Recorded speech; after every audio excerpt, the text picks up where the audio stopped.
Hello दोस्तों, welcome to aspirant 2025 में। तो आज हम लोग पढ़ेंगे ये विजन PT 365 में न्यूज़ थ्रू मैप्स मैगज़ीन आती है। जैसे PT 365 तो अलग से आती है, ये न्यूज़ थ्रू मैप जैसे इस पे सुर्खियों में नहीं पे जाती है, ऐसे न्यूज़ थ्रू मैप्स आता है। तो हम लोग इसको कंप्लीट करते हैं, ज़्यादा नहीं है, 64 पेजेस का है अराउंड। तो मैप के थ्रू न्यूज़ देख लेते हैं, है ना। तो इसमें इंडेक्स पहले अपन देखते हैं। इसमें IR अंतर्राष्ट्रीय संबंध से रिलेटेड दिया हुआ है। इकोनॉमी में जो न्यूज़ में रही प्लेसेस, पर्यावरण से संबंधित जो प्लेसेस न्यूज़ में रही हैं, जैसे भारत बायोस्फीयर रिजर्व हो गया, प्रवाल भित्तियाँ हो गई, सुर्खियों में रही आर्द्रभूमियाँ। तो इनको मैप के थ्रू देखेंगे। इसके बाद अपन को ये साइंस एंड टेक का है, साइंस एंड टेक्नोलॉजी, वर्ल्ड से रिलेटेड, इंडिया से रिलेटेड, ठीक है, आर्ट एंड कल्चर से रिलेटेड। तो हम लोग पहले अपना अंतर्राष्ट्रीय संबंध IR को देखते हैं। पेज नंबर कितना ज़्यादा नहीं है, 26 पेज का, मतलब थोड़ा ज़्यादा है, ठीक है। ये तो पहला टॉपिक अपना IR में नगोर्नो काराबख क्षेत्र, नगोर्नो काराबख क्षेत्र। तो इसमें ज़्यादा नहीं, बस ये देखे रहना कि है कहाँ। UPSC दे देता है कि ये नगोर्नो काराबख क्षेत्र न्यूज़ में रहा है, ये निम्नलिखित में से किन देशों से संबंधित था या किन देशों के मध्य डिस्प्यूट को से संबंधित था। तो ऐसे UPSC के सवाल देता है। तो इसमें देख लो, जैसे नगोर्नो काराबख क्षेत्र मैप में अगर देखें, ये है नगोर्नो काराबख क्षेत्र। ये अपना अजरबैजान देश, ये अपना आर्मेनिया देश, ये जॉर्जिया देश, ये है रसिया और ये है ईरान। तो जैसे नगोर्नो काराबख क्षेत्र कहाँ पड़ रहा है, इसके बीच में, अजरबैजान के बीच में। लेकिन अब हम लोग यहाँ देखते न्यूज़ में क्यों था। तो नगोर्नो काराबख क्षेत्र से रूसी शांति सैनिक वापस लौटना शुरू कर चुके हैं। अजरबैजान ने इस विवादित क्षेत्र को आर्मेनियाई अलगाववादियों से वापस अपने कब्जे में ले लिया है। इसी वजह से शांति सैनिक लौट रहे हैं। नगोर्नो काराबख क्षेत्र के बारे में, तो आर्मेनियाई लोग इसे आर्टसग, आर्मेनियाई लोग जो ये वाला रीजन है नगोर्नो काराबख क्षेत्र, इसको आर्मेनियाई लोग, ये आर्मेनिया के लोग इसको आर्टसक कहते हैं। यह भू आबद्ध लैंड लॉक पहाड़ी क्षेत्र है। इस पर आधिकारिक तौर पर अजरबैजान का कब्जा है। तो ये मेन, जब ये अपना सोवियत संघ था 1992 में, इसका जब डिस्प्यूट हुआ था तो कई सारे देश बने थे, उनमें से एक अजरबैजान और आर्मेनिया भी बना था। तो मेन क्या हुआ कि जैसे ये जो नगोर्नो काराबख वाला रीजन है, इसमें रहते आर्मेनियाई लोग हैं, लेकिन आधिकारिक रूप से ये अजरबैजान देश को मिला था। तब से क्या हुआ कि आर्मेनिया और अजरबैजान के बीच में डिस्प्यूट ही बना रह गया और आज तक भी इसमें लड़ाई होती रहती है ना। तो मेन ये है अजरबैजान का ऑफिशियली, लेकिन आर्मेनिया इसमें अपना दावा ठोकता है। तो ये अगर पूछे नगोर्नो काराबख क्षेत्र किन दो देशों के मध्य डिस्प्यूट का है, तो ये आर्मेनिया और अजरबैजान के बीच में है। तो अब आर्मेनिया और अजरबैजान न्यूज़ में थे, तो अब इनसे पड़ोसी देश पूछ सकता है। इसे जैसे देख रहे हैं अजरबैजान के बीच में कैस्पियन सागर लगता है, इसके बारे में पूछ सकता है। तो अगर अजरबैजान देश के पड़ोसी देश के बारे में बात करें, ऊपर रसिया हो गया, इधर जॉर्जिया हो गया, रसिया जॉर्जिया, इधर आर्मेनिया हो गया, नीचे ईरान हो गया। तो ये सब तो आपको सबको पता होगा, 1 2 3 4। देखो ये जैसे मतलब जो ग्रीन रीजन है, ये देखो यहाँ पे भी है, देख रहा है। तो ये भी रीजन आर्मेनिया का है, छोटा सा टुकड़ा। तो ये थोड़ा सा यहाँ पे टर्की से भी लगता है, यहाँ पे टर्की से भी लगता है। तो हम बोल सकते हैं कि टर्की से भी अजरबैजान सीमा साझा करता है। तो अगर पूछे अजरबैजान कितने देशों से सीमा साझा करता है, तो 5 देशों से। अजरबैजान अजरबैजान 5 देशों से सीमा साझा करता है। कौन कौन से, तो बता दो, रसिया हो गया, अपना आर्मेनिया हो गया, जॉर्जिया हो गया, नीचे ईरान हो गया और इधर टर्की हो गया। तो 5 देशों से अजरबैजान सीमा साझा करता है। ऐसे अगर आर्मेनिया को पूछ ले, तो आपको इनके भी पढ़े रहना कि आर्मेनिया से बॉर्डर साझा करने वाला देश कौन है। एक अजरबैजान जो है, कि एक तरफ कैस्पियन सागर से भी सीमा साझा करता है। तो इस टाइप का भी आपको थोड़ा सा एनालिसिस करना होगा। अब मेन न्यूज़ में ये था कि रसिया जो होता है वो अजरबैजान का साथ देता है, अजरबैजान के पक्ष में रहता है। तो ये अपनी सीमा, अपना जो सेना था अजरबैजान में, अपनी सेना पीस, उसने सैनिक बोला था, पीस सैनिक उनको भेजा हुआ था। तो अब यहाँ पे कुछ अलगाववादी थे, तो इन्होंने उनको खत्म वतम करके अपने क्षेत्र में मिला लिया। तो अब रूसी शांति जो थी, पीस स्टेब्लिशमेंट के लिए आई थी, तो वो वापस लौट रही है। तो इसलिए न्यूज़ में था, है ना। तो याद रखना है, नगोर्नो काराबख रीजन, यूपीएससी इसमें क्वेश्चन पूछ चुकी है ना। आठ सग, इसको आठ सग बोलते हैं, कौन? आर्मेनियाई लोग इसको आठ सग बोलते हैं, और अजरबैजान में इसको नगोर्नो काराबख रीजन बोलता है, ठीक है। दूसरा अपन देखते हैं यूक्रेन। यूक्रेन तो 3-4 साल से अपना जब से युद्ध चालू हुआ है तो न्यूज में ही है ना। इसकी राजधानी देखो तो कीव है, अजय इसकी यूक्रेन की राजधानी कीव है। तो न्यूज़ में क्यों था, तो देखते हैं कि रूस ने यूक्रेन के स्नेक आइलैंड पर मिसाइल हमला किया। इस आइलैंड को जमिनी आइलैंड के नाम से भी जाना जाता है। यह काला सागर में अवस्थित है। ये अपना है स्नेक आइलैंड, है ना। तो मेन क्या हुआ कि रसिया ने इस पर मिसाइल हमला किया है। इसी आइलैंड को जमिनी आइलैंड के नाम से भी जाना जाता है। इस आइलैंड को स्नेक आइलैंड या जमिनी आइलैंड के नाम से भी जाना जाता है। इसमें रूस ने अपने, ये है यूक्रेन का, इसमें जो रसिया है ये है, जैसे क्रीमिया वाला रीजन, यहाँ पे रसिया कब्जा किया हुआ है, ठीक है। तो यहाँ मतलब रसिया का रीजन अब बन चुका है क्रीमिया, यहाँ बहुत सारे मिनरल्स मिलते हैं। तो यहाँ से इसने यहाँ पे मिसाइल अटैक किया है। तो न्यूज़ में इसलिए था कि उसने मिसाइल अटैक किया है। अब मिसाइल अटैक ऐसे ही, लेकिन इसमें कुछ और देखते हैं। तो सीमावर्ती देश की बात करें, भौगोलिक अवस्थिति पूर्वी यूरोप, ठीक है। ये तो यूरोप रीजन में आता है। यूक्रेन किस में आता है? पूर्वी यूरोप रीजन में। अपना जो रसिया भी, रसिया की जो राजधानी है ये जो है यहाँ पे है, तो यूरोप रीजन में आती है। इसलिए जो रसिया है वो यूरोप में ही काउंट किया जाता है तो एशिया का देश। वैसे तो सीमावर्ती देश की साझा मतलब जो यूक्रेन है किन किन देशों से सीमा साझा करता है, तो इसके उत्तर में बेलारूस, दक्षिण मोल्डोवा, रोमानिया। देखो यूक्रेन के सीमा साझा करने वाले देश हमको देखने हैं।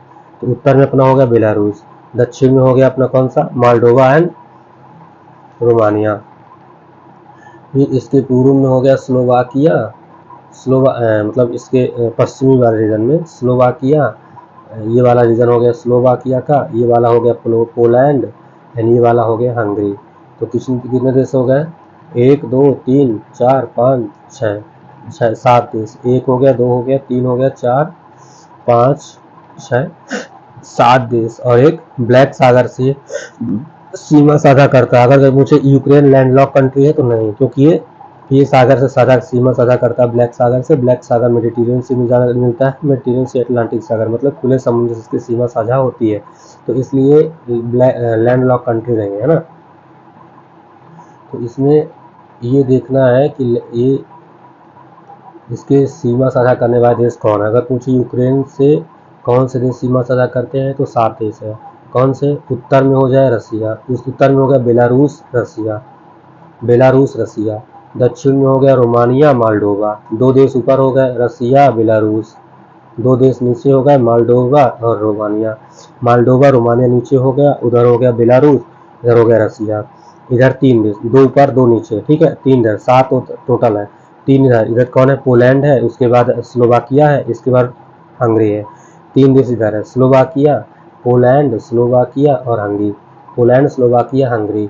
उधर बेलारूस और रसिया, नीचे पोलैंड रोमानिया। यूक्रेन की राजधानी की बात करें, कीव।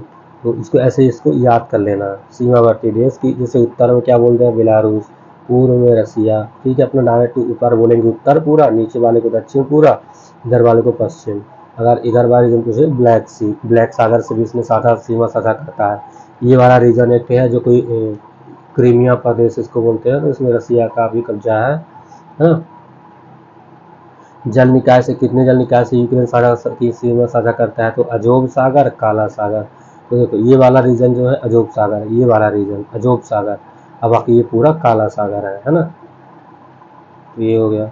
नॉर्ड स्ट्रीम, तीसरा न्यूज में था अपना नॉर्ड स्ट्रीम। नॉर्ड स्ट्रीम क्या था, एक पाइपलाइन है जो रसिया से जर्मनी, ये वाला रसिया में, ये वाला रीजन से रसिया से इधर आती है जर्मनी तक, ये वाली जो आती है ये नॉर्ड स्ट्रीम पाइपलाइन बोलती है। इसमें दो पाइपलाइन है, तो एक अभी काम में है जिससे गैस फ्लो होती है, दूसरी एक जैसे जो डॉटेड लाइन है यहाँ पे अच्छे देखने क्या होगा, तो ये हो गया, ये एक देखो, ये एक डॉटेड लाइन है, जो ये डॉटेड लाइन है, ये डॉटेड लाइन वाली, तो जो डॉटेड लाइन है ये अभी ऑन गोइंग है, ऑन गोइंग प्रोजेक्ट है, अभी इसमें मतलब गैस वैस नहीं जाती।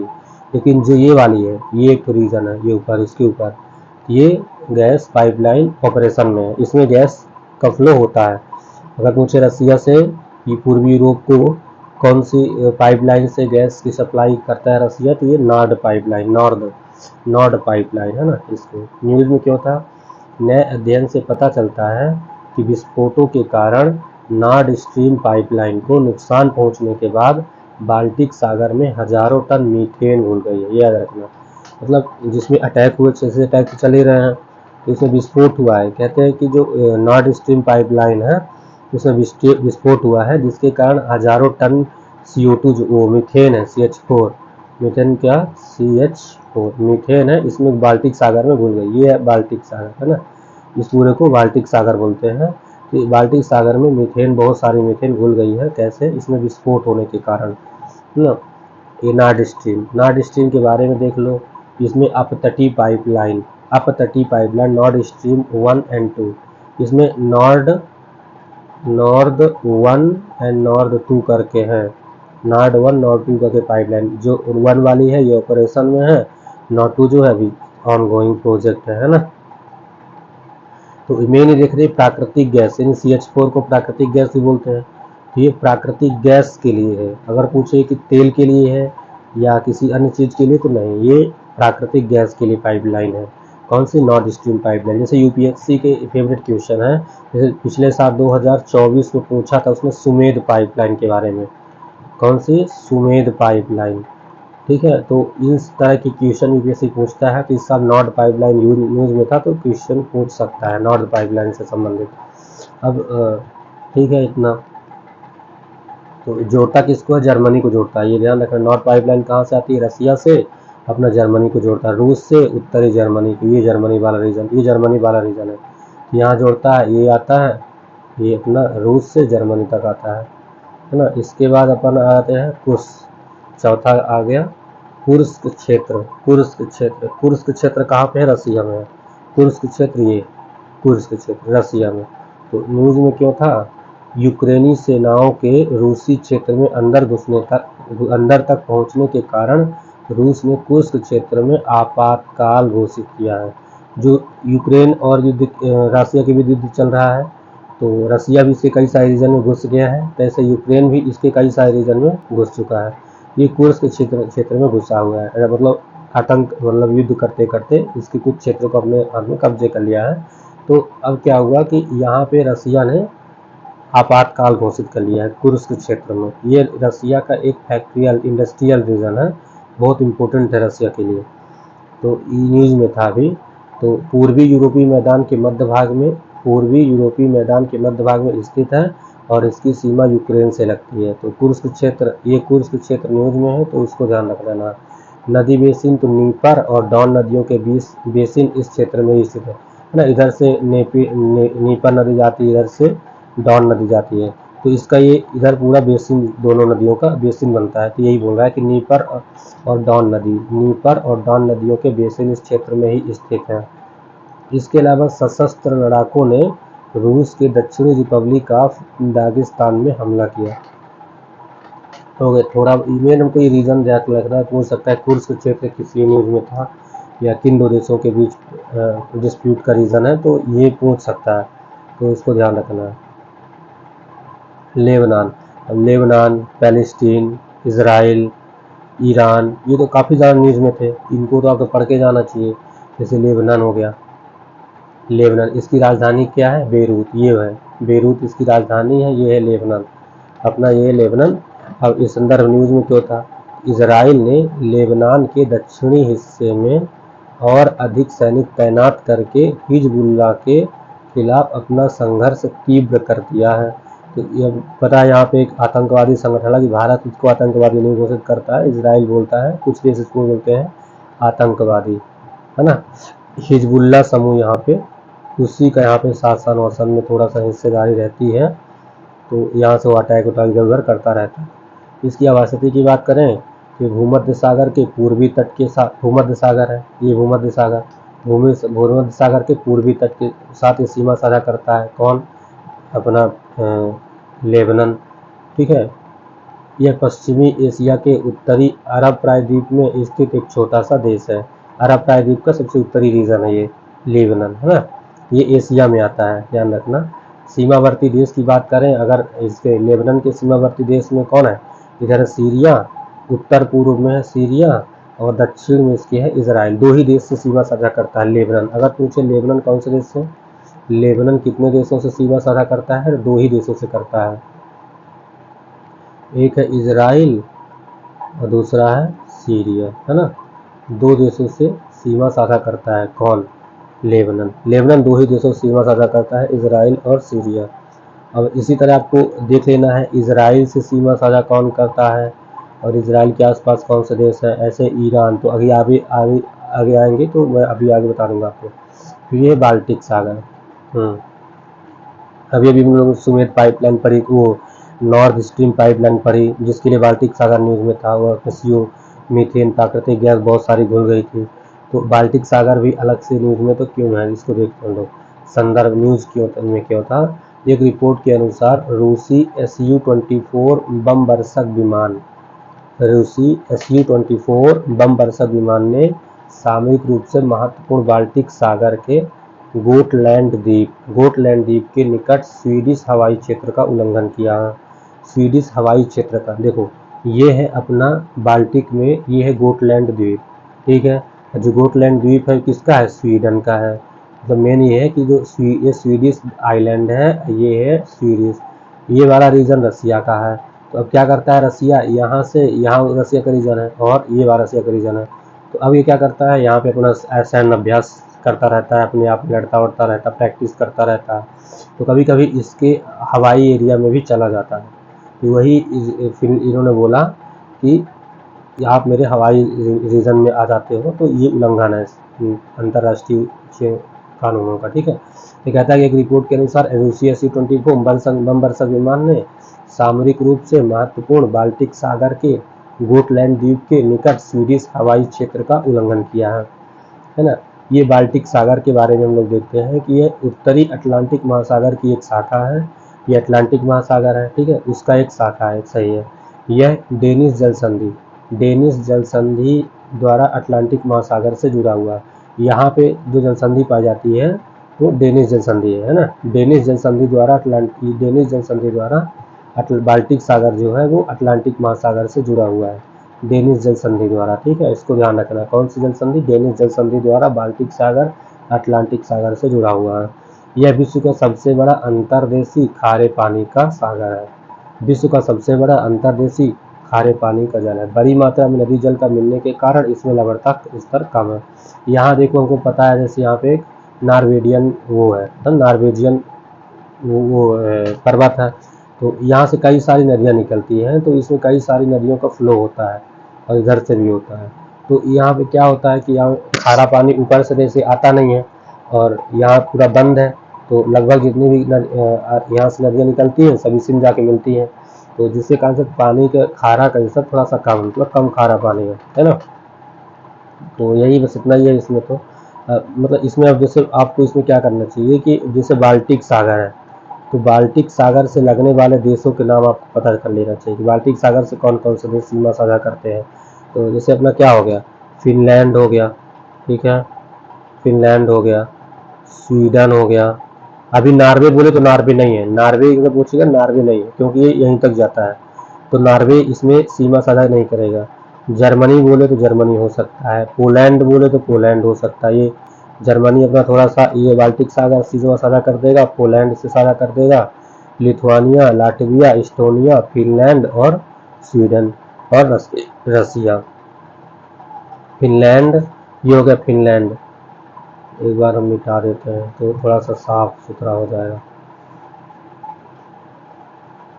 तो क्वेश्चन अगर पूछे, जैसे पिछले साल 2024 में कहाँ से पूछा था, यहीं से तो पूछा था कि नार्थ सागर से सीमा साझा करने वाले देश कौन से थे। इस साल पूछ सकता है ना कि भाई बाल्टिक सागर से सीमा साझा करने वाले देश कौन है। एक स्वीडन हो गया, फिनलैंड हो गया, एस्टोनिया हो गया, लाटविया हो गया, लिथुआनिया हो गया, पोलैंड हो गया, जर्मनी हो गया, इधर रसिया हो गया। तो इतने देश बाल्टिक सागर से सीमा साझा करते हैं। भाई बेलारूस नाम दे सकता है, ये एक लैंडलॉक कंट्री है, ध्यान रखना बेलारूस एक लैंडलॉक कंट्री है ना। तो ये पूछ सकता है, देख तो इसको ध्यान रख लेना। उसके बाद तुर्की भी न्यूज में था, ये तुर्की है। पिछले साल 24 में तो तुर्की से संबंधित था कि इसने नाटो के अपनी सदस्यता छोड़ दी है, तो स्वयं नहीं छोड़ी है, उसको निकाला, वो मतलब ऐड नहीं होने दिया गया था, तो यही पूछा गया था। तो अभी हम लोग और देखिए तुर्की इस समय न्यूज में क्यों था, कि तुर्की ने इराक और सीरिया में कुर्द आतंकवादियों के ठिकानों पर हमला किया है। यहाँ पे आप लोग देखे होंगे तुर्की, देखो तुर्की, Syria, Iran, Iraq, Iran, Azerbaijan थोड़ा सा और आर्मेनिया थोड़ा सा। यहाँ पे कौन सा रीजन है, कुर्द रीजन है। कुर्द रीजन 5 देशों में पड़ता है, कौन से, तुर्की, सीरिया, इराक, ईरान और इधर अजरबैजान, आर्मेनिया। तो 1 2 3 4 आर्मेनिया में नहीं, अजरबैजान में आता है, आर्मेनिया में नहीं पड़ता है, अजरबैजान में थोड़ा सा हिस्सा जाता है। तुर्की मेन तो यहाँ पे टर्की, सीरिया, ईरान, इराक, लेकिन थोड़ा सा हिस्सा अजरबैजान में भी आता है। तो कुर्द रीजन अगर पूछे तो 5 देशों से सीमा साझा करता है, तुर्की, सीरिया, ईरान, इराक, अजरबैजान, है ना, तुर्की, ईरान, इराक और अजरबैजान, तो ये 5 देशों से इसका कुर्द रीजन थोड़ा सा पड़ता है। तो कुर्दिश लोग यहाँ पे रहते हैं, तो लोग काफ़ी अक्सर अपने देश की स्वतंत्रता की मांग करते हैं। तो इसमें क्या हुआ कि तुर्की ने क्या किया है, कुर्द रीजन के थोड़ा जो आतंकवादी, कुर्द को आतंकवादी घोषित करके रखा है। पहली बात तो आतंकवादी नहीं है वो लोग, अपने देश की मतलब अपनी स्वतंत्रता चाहते हैं। ये इतिहास इनका मतलब काफ़ी वो है, तो इतिहास में पढ़ेंगे तो आपको समझ में आएगा क्या है मामला क्या है। बट आप देख लेते हैं कि ये इस्तांबुल शहर सहित तुर्की का छोटा सा उत्तरी पश्चिमी भाग दक्षिण पूर्वी बाल्कन प्रायद्वीप में स्थित है। इस क्षेत्र को ईस्टर्न थ्रेस के नाम से जाना जाता है। तो तुर्की का इस्तांबुल, तुर्की की जो राजधानी भी है यहाँ पे इस्तांबुल शहर पड़ता है, यहीं पे इसकी राजधानी है ना। तो यहाँ पे ये पूरा रीजन किस में पड़ता है, यूरोप में पड़ता है, और ये पूरा एशिया में पड़ता है। तो इसको जहाँ राजधानी पड़ती है वहीं हम बोलते हैं देश को, ये जो है तुर्की में आता है, मतलब यूरोप में आता है। यही बोलता है कि इसको ईस्टर्न थ्रेस के नाम से जाना जाता है। कौन से वाले रीजन को, ये बाल्कन प्रायद्वीप में जो इसका रीजन आता है, जैसे पूरा बाल्कन कंट्री है ना, ये वाले रीजन बाल्कन कंट्री, तो इसका रीजन भी बाल्कन कंट्री में कि बाल्कन प्रायद्वीप में थोड़ा सा रीजन पड़ता है। इस्तांबुल शहर भी उसका, इसीलिए इसको ईस्टर्न थ्रेस, इस वाले रीजन को ईस्टर्न थ्रेस बोला जाता है। तुर्की का बड़ा हिस्सा जिसे अनातोलिया या एशिया माइनर कहा जाता है, पश्चिमी एशिया में पड़ता है। इस वाले को एशिया माइनर या अनातोलिया कहते हैं। तुर्की के जो ये वाला रीजन है अनातोलिया या एशिया माइनर कहलाता है, और ये वाला रीजन है इसको ईस्टर्न थ्रेस कहते हैं, है ना। एक सेकंड मिटा के हम लोग देखें, ये वाला रीजन जो है ईस्टर्न थ्रेस कहलाता है, ये वाला एशिया माइनर या अनातोलिया कहलाता है। पश्चिमी एरिया जो है अनातोलिया, और ये वाला पूर्वी एरिया जो है ईस्टर्न थ्रेस कहलाता है तुर्की का। इसके सीमावर्ती देश, अगर तुर्की के हम लोग सीमावर्ती देश देखते हैं तो ऊपर है, उत्तर पूर्व में है अपना जॉर्जिया एंड आर्मेनिया। जॉर्जिया बताया था ना, जॉर्जिया, आर्मेनिया, और अजरबैजान भी होगा, अजरबैजान थोड़ा सा सीमा साझा करता था। जॉर्जिया ऊपर है, उसके जस्ट नीचे आर्मेनिया, आर्मेनिया एक लैंडलॉक कंट्री है ना। उधर जॉर्जिया जो है अपना ब्लैक सी से सीमा साझा करता है, तो जॉर्जिया जो होगा लैंडलॉक कंट्री नहीं होगा। यहाँ पे देख लेते हैं अच्छे से, ये है अपना जॉर्जिया। जॉर्जिया की सीमा किससे साझा होती है, ब्लैक सी से। अब ब्लैक सी जुड़ा खाली जुड़ा हुआ है, इसका मतलब जो जॉर्जिया है वो लैंड लॉक कंट्री नहीं है।